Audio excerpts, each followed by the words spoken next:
NHL Puck Props presented by Sports Interaction. Don't know why you're laughing, Carlo, but I'm Josh Ingles. He's Carlo Colaiacovo, 14-year NHL vet. And we're running out of games, bud. We are running out of games. Yeah.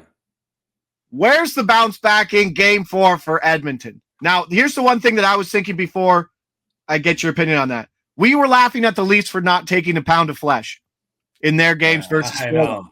And then you see what Edmonton did, and it looks like you play out of your game and fall right into the hands of the Panthers. Yeah, I was actually surprised about that too, where the game halfway through the game was out of reach for the Edmonton Oilers. And I'm surprised they didn't do more to take a pound out of flesh out of the Florida Panthers. And when I say that, I mean, be more physical against their top players. I know there was, Wallman gets some fines for squirting water into the bench and punching Tkachuk in the face, which I don't understand why those deserve a fine anyways. It's the Stanley Cup Finals. But that would have been the best time for a guy like, Evander Kane or Darnell Nurse. I know Darnell Nurse went at it with Gadjevich, but Gadjevich isn't really an impact player for the Panthers. Like you would think he would he's a mutant, though, bud. Yeah, I know he is. I know he absolutely is. But I just felt like that was a missed opportunity for Edmonton. But I mean, Edmonton had no choice into playing that game because they didn't show up to play the game that we were used to seeing them play all playoffs. And that was, a game that was fast, a game that was smart, and a game that was very opportunistic. And it all started in the first period when they take 5 first period penalties. You take your top players completely out of the game because those guys don't kill penalties. And next thing you know, the one thing you can't do against the Florida Panthers, you may get away with it once in a while, but you cannot chase the game against these guys. No. Because, and I think it's imperative for even game 4 that they find a way to get the first goal, Edmonton does, because it just seems like when Florida gets the first goal, they make it even harder on you to create against them because they stay disciplined in their structure. And then when you have to get out of your structure and you have to chase the game against them, that's when they beat you down. They beat you down physically, they beat you down positionally, and they beat you down on the scoreboard. And Edmonton couldn't recover from it at all. You ever seen 97 take a hit like that? No, but again, credit to Ekblad, clean hit. Yep. And, I would imagine there was a conversation within the Florida coaching staff saying, we just can't let McDavid come through our blue line with too much speed. If we've got enough guys back, somebody step up and either angle him out of the middle or get body on him. And McDavid didn't expect that. And clearly you can see the impact that it had. I don't know how much he's hurt from it. He did leave the game for a bit. He came back, but Florida imposed their will last game. And you just wonder how much Edmonton can respond from that right now. All right, tinfoil hat time. Okay. You said it straight. Our friend Andy Francis was talking about it before. I give him full credit for bringing attention to this. Edmonton does or does not have maybe the best ice in hockey. Well, back in the old rink, they did. Okay. I'm not sure about this rink. I mean, I would imagine that they still do. Right. See, here's the thing: the rinks with the best ice are the rinks that are not usually covered that much during the season. Mm-hmm. So the stadiums that are probably less busy when it comes to other events, you probably think that Edmonton is one of those rinks. Okay, there's that point. Name 2 players in the league who benefit the most from good ice. Well, Connor McDavid being one of them, Nathan McKinnon being the other, probably. Okay, I was going to say McCarr, but yeah, there's the 3 for sure, right? Yeah. Guys who need their edges more than anybody else. Yeah. Florida's almost 100 degrees. The humidity's 80. Is there any need for Florida to maintain incredible ice, or does a slower ice surface benefit them and the way they want to play? You know what? That's a great point. I would have never think to, look at that data to sort of give an edge to one team or the other. But I think you make a fantastic point in the sense that Florida, they're happy playing a slow game. Oh, yeah.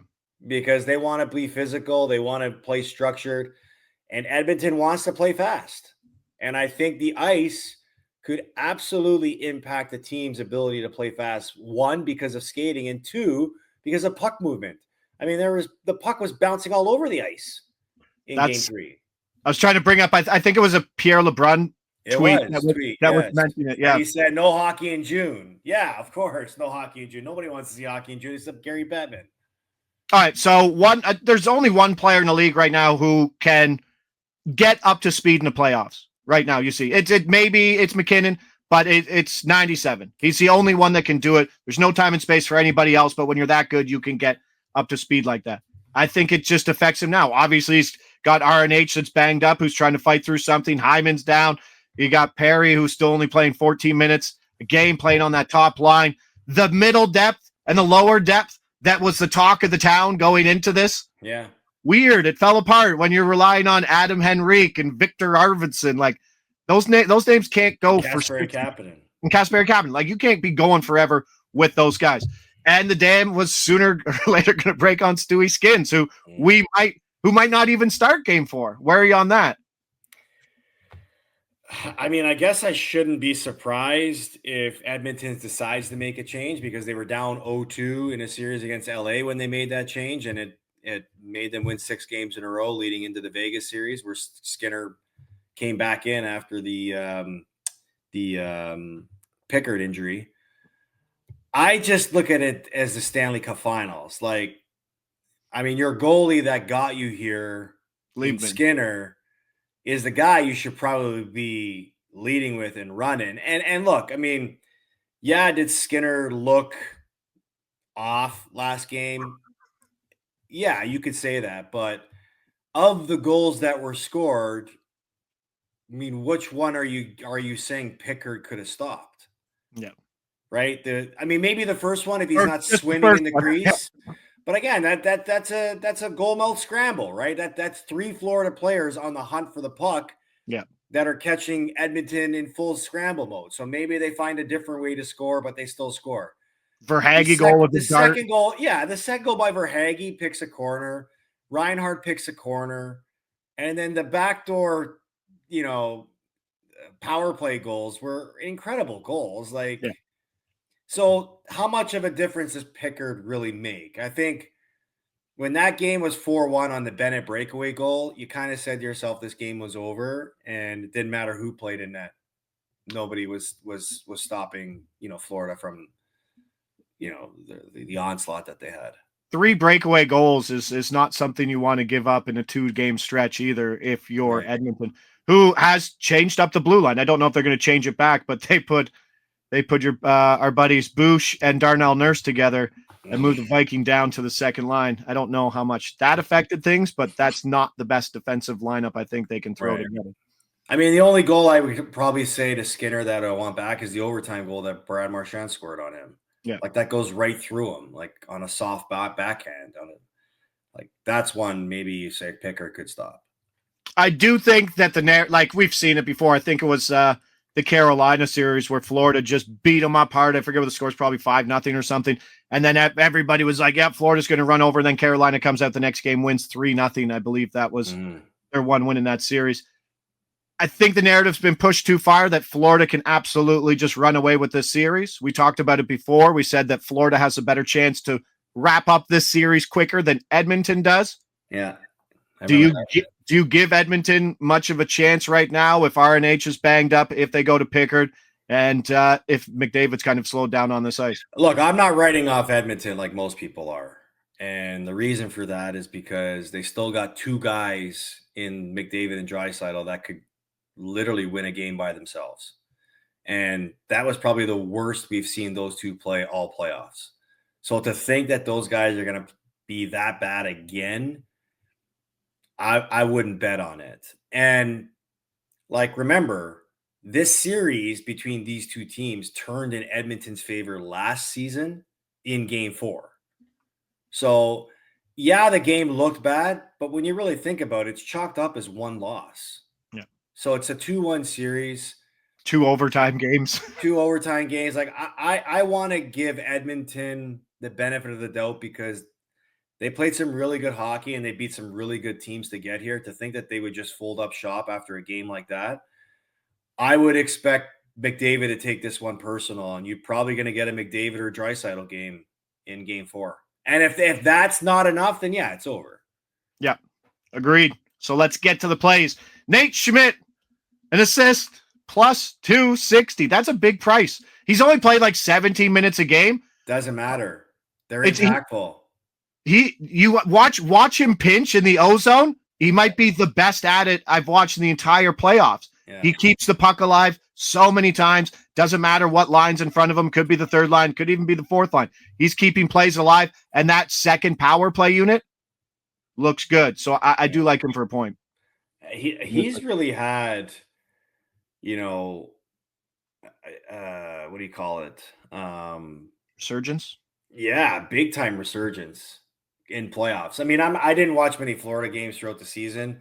Yeah. Obviously, he was part of their group of 6, but his game has elevated to another level in this playoffs. And you could point to him and even guys like Mikkola as the big difference makers on the back end, because they're getting more than they probably expected from those two guys. I mean, you knew we were going to get from McBlad. You knew you were going to get from Seth Jones.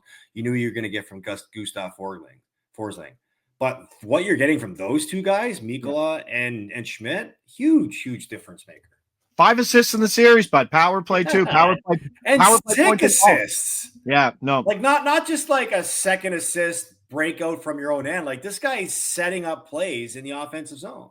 No, he's an easy one to catch your eye. The only thing I don't like is the 17 minutes, but he's getting O-zone starts instead of D-zone starts. So it's kind of quantity over quality here. Sorry, quality over quantity in terms of where we like, and that's plus 260. That is a big price. Just keep going on the Erod trade, and we were talking about it before we started the series.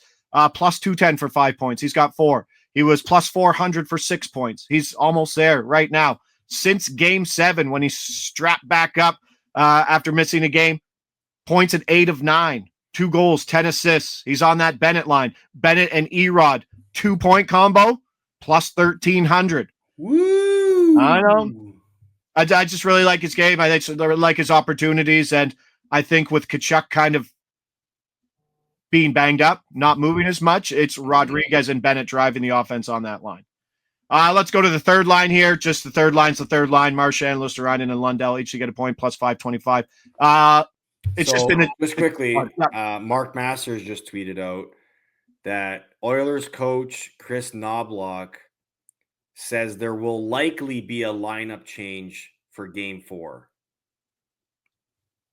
Is that not Renuge coming out? Is that like Hyman's done, right? Yeah, he's out. Yeah. Is it Pickard in net for Skinner? I don't know. There's nothing exciting that would like Skinner's, like Jeff Skinner's, are like there's nobody else. The cupboards are empty in terms of forward depth. There's no other D depth coming in, so it's Nuge out or it's Pickard in. Yeah, pretty much. Both bad for Edmonton, I think. Yeah. Interesting, Mark. Interesting. Third line, Marchand, Luostarinen, and Lundell, point each, plus 525. If you bet this every time, every game, through 20 games, you'd be up 30 units. Wow. 30 units. They're two, and that's because it's been like usual odds of like plus 750. Yeah, we're losing a bit here, but it's at home. I like them. They're 2-1 in this series. They went 4-3 straight up in the Toronto series. It was 2-3 straight up in Tampa Bay. It's been an absolute wagon, and just kind of hit your wagon to it and keep it running. Now, here's the talking point. McDavid under 1.5 points, minus 115. He either goes off or he doesn't go off. Like you said, he either gets wrapped up, and I do like that narrative that this game is a little slower on this ice for him. He's played 5 games in Florida over 2 Stanley Cup Finals. He has 1 big game with 2 goals and 2 assists. None of that was 5-on-5 points. Of those 5 games, he has just 1 5-on-5 point. When you have to face Barkov and you have to face Gustav Forsling, who might be one of the most underrated skaters in hockey, that's a tough matchup when you don't have edges, no? Yeah, it really is, man. And, to think that where the Panthers are in this series with Tkachuk and Barkov, I think together have 1 assist through 3 games. The reason why this Florida Panthers team is here is because they have a third line in Lundell, Luostarinen, and Marchand producing like a top line should be producing in the playoffs. And if they're getting third line matchups, like I would imagine they're playing against Connor Brown. Last game they were playing against Draisaitl, Kapanen, and Evander Kane, I believe. Yeah. Like that's no matchup for that line. That's like, Chance Central For sure. Yeah. Like transition wise, no problem. Right. That's welcoming for the Florida Panthers. So, and that's been the problem all playoffs. Nobody has had an answer for that line because they're just not deep enough to match up against them. 100%. Agree, 100%. And they can roll anybody at any time. It must be an easy job. Paul Maurice throwing bodies over the boards right now. Oh, who should I go? No, just throw 1, 2, or 3. Who's got the most rest right now? Just go over the board. We like everybody. And then obviously got to go with the worm for a point here, -105. It's just, you just continue to hit it. This style of hockey in this series, nobody on Edmonton personifies it more than our man here, Corey Perry, who could lose his 5th straight Stanley Cup final? Oh, jeez. Right? Yes? I don't know if it's his 5th straight. It's 5 of the last 6, I believe. Okay. Yeah. That's a tough run. Yeah. Tell me about it. But they were talking about him on Spittin' Chicklets today or yesterday with Liam and Juice, talking about how impressive it is that he continues to get 1 years, continues to prove himself. Absolute stud, future Hall of Famer. Absolutely. No doubt. No doubter. Love it. Absolute no doubter for that. I just have so much respect. If I hate you in hockey, you're a hell of a hockey player. Yeah. Right? Isn't that a good thing though? Like if fans hate you? Yeah. Of course. I hate Sam Bennett. It means you're doing something right. 100%. That's a lot better than no, I like him as an opponent. Yeah. No. That's fair. But no, this series is just prime for Perry, I think, -105. I know there's lots of people out there wanting to hit that Evan Bouchard shot ladder to like 10 because he just keeps getting pucks on net, like 9, 8. I think he had 5 shots on goal in the first game. Last game in game 3.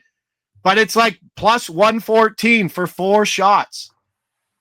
His 3+ shots to the defenseman is like -190.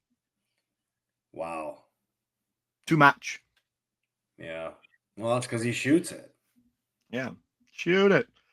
Did you ever get tired? Did you ever have people telling you to shoot the puck when you were out there? They're my least favorite fans in the stands. Shoot! Must be so annoying for professional hockey players to hear that.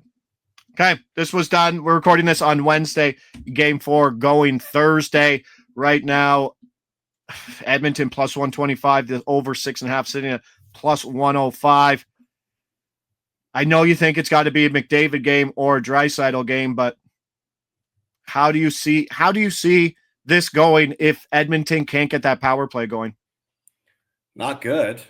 Right? Like Florida has the best penalty kill of the entire playoffs. They shut down Toronto, Tampa Bay, Carolina at home. Their power play. Like those are some good power plays. Yeah. And I think what's been allowing the Florida Panthers to be such a tough opponent is that, they lose game 1 and everyone's like, oh, the Oilers look good. And then, they find a way to squeak out game 2 in overtime. And then they put a dominant performance in game 3. Florida has just committed the mentality to just win the long game, right? Instead of just like, oh, things are looking great early, but things look great early. Florida doesn't panic. They're just like, okay, it's one game. You look great early. Let's see how good you look at the end when we wear you down. And that's like what Paul Murray says in the commercial. Yeah. Hit them so they feel it in game 7. Exactly. Yeah. So and I've always tried to tell people, like, winning in the playoffs, it's an investment, right? You're investing the first 2 games to make sure you're going to outlast the other team at the back end of the series. So it's the investment in the energy and the physicality and the emotions in the scoring. Everything's an investment. And that's what Florida does. They just invest. They invest, and then they just get into this groove. And They deserve all the credit that they're getting. I just hope that Edmonton can find a way to bounce back in Game 4. Last thing. Speaking of investments, Sam Bennett, Conn Smythe. I'm taking a holiday after hockey. I need Sam Bennett. If I get Sam Bennett, Conn Smythe, Sam Bennett handoff, I'll be a happy little kid. I don't know about handoff. I mean, Florida is such a tricky. Should Nate Schmidt be the betting favorite? Well, he is because he's the new guy, right? Maybe Seth Jones is the new guy, but Schmidt was there already in years past when they were bad, right? Do you think they've already won one? Do you think they even care? Like, what if like random neighbor Bill's in line? They just going to hand it to the next guy, I guess could be. They'll probably hand it to the guy that hasn't had that moment yet, right? Sam Bennett's still 100-1 to get the first to get the handoff. Yeah. Wow. I think for sure Florida wins it. It's Sam Bennett or Brad Marchand is going to get the Conn Smythe. I like that because I don't think it's Brad. I like it's if Bennett has more goals, more points. The only way I can see Marchand winning the Conn Smythe is if he leads the finals series in goals, because him and Bennett are tied with 4 each right now. Yes. And that would probably either close the gap on Bennett or maybe overtake him, because you said it. He's a guy that's beloved by the media. All of a sudden, yeah, he's a darling. So, Four Nations just shot his stock right up. Like when you get to put that guy in front of a camera, people like him. Right. He is also Bennett. Toronto's the number 2 betting favorite for Bennett, which doesn't make any sense. And before, I don't think he's leaving Florida. No, nor should I. Don't think we should pay $11 to $10 million for him, if we're being totally honest. Mitch Marner, is San Jose anything? I bet San Jose yesterday at 30-1, way down the list. Mitch Marner? Yeah. I mean, look, is it anything? It's something. They have money. Like my idea is, yeah, because they have money more than going to a contender. Yeah, and I think they're not going to admit that publicly, but I think it's a real possibility that that's the case. Anaheim scares me though. Yeah, look, I think, like I said, I think the one thing that favors San Jose is that Marner's 2 best buddies, Marleau and Thornton, are there and part of the organization, and the excitement of playing with a guy like Macklin Celebrini and his rise into superstardom. And what's the head coach name? Is the U.S. head coach, right? Oh, God, what's his name? Starts with a W. Ryan Warsofsky. Yeah, Ryan Warsofsky. Yeah, my understanding about the situation is that his preferred destination is a team that's competitive and in a no-tax state. So, that's yeah. Damn it, San Jose sounds bad. It's tough on taxes, right, in California. Tough on taxes, maybe not that competitive. I don't know. We'll see. I still believe Vegas is the front runner. I mean, the fact that you're hearing that at the trade deadline there was a proposed 3-way trade, that it was Vegas, and in the offseason prior to that, it was Vegas was the team that the Leafs were trying to negotiate with. I just think that with a trade, all signs pointed to Vegas. If he's a free agent, why wouldn't he choose Vegas? Jack Eichel would be very dangerous with a guy that's not Mark Stone. Like, Mark Stone's a good third piece on the line. He's not driving the offense as much as someone like 16. That's for sure. Okay, let's get San Jose. But let's get the Bennett, Conn Smythe. So Game 4 in the books. Plays are down there. Appreciate you jumping on here, and we'll be back for Game 5. Hopefully, Florida up 3-1. Sam Bennett, 5 goals in Game 4. 5-goal outing. Just why 3-1? Don't you want to see 7 games in this? No, series? I want my money. NHL Puck Props presented by Sports Interaction. Sports Interaction has you covered for all these bets. Download the app on Covers. We'll see you back here next game. Appreciate you.